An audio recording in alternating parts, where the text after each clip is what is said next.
CPD, continual professional development and supervision. How much do you actually need? I get asked this sometimes when I'm doing my supervision, and I thought actually for once I'm going to blog about it because it is quite confusing. So continual professional development. Now they recommend a minimum of 25 hours CPD a year. 25 hours. To me that's, there's an 8 hour day. It's not even a week's work.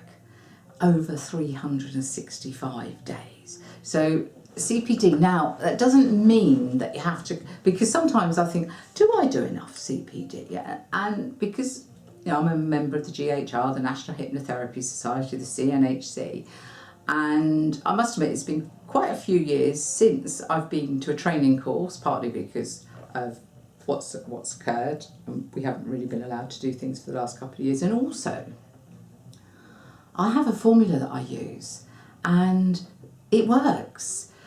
And when I go on other training courses, yes, they're all great, but the fact is there are only a certain amount of techniques, and what I find, I've been doing the job almost 18 years now, what I find is when I go on other courses, it's actually a mishmash of all the other techniques anyway. They've just added a little bit on or taken it away, just like I have. All us hypnotherapists, we are taught something and then we make it our own and we change it. So I haven't been on any trainings for quite a few years, and I haven't had any trainers come to my school to train the therapists, so I haven't attended any there.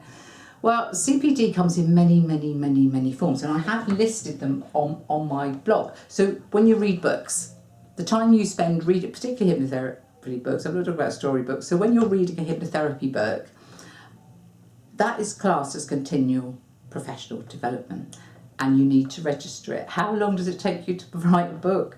How long's a piece of, not write a book, it took me quite a long time to write my book, to read a book. How long does it take you to read a book? We all read at different speeds, and sometimes we dip in and then we go off, we practice the techniques and then we come back.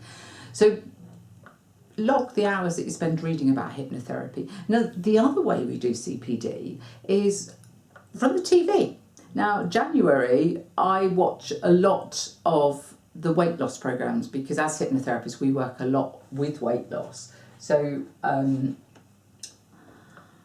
watch the scientists and the new ideas and the new developments. Also, sat here, this is continual professional development. I've written a blog, I've checked the CPT hours, also the newsletters that you get through every month from the organisations that you're a member to, that's CPD. When you're in a Facebook group, reading what other hypnotherapists are doing, their ideas, updates, if you're in a smoking group, a women's group, all the different, that is CPD. Also, if you meet up for another hypnotherapist for coffee and you start talking about work, that's classed as CPD. What else have I put on my list?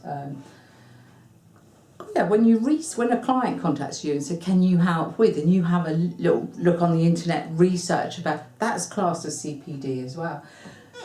Any training workshop, many years ago I used to go networking, and they always had a foresight, and those foresights is adding to my skill set, adding to my business. So if you are not doing a minimum of 25 hours CPD a year, a minimum, then you really need to get another job.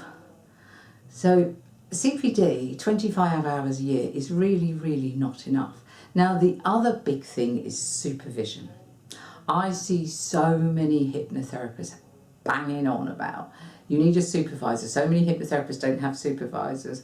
Well, if I'm honest, as a hypnotherapist, you're not going to get, what is it that counsellors get when, I've forgotten, when they hit a problem. As a hypnotherapist, we are goal orientated. So we focus on people's goals. We don't get all involved with the counselling and everything else. with my training school, we offer quarterly meetings, which actually does cover supervision, because if they've got any problems, they bring it along to the meetings and we talk about it. So supervision, it is actually voluntary in the UK.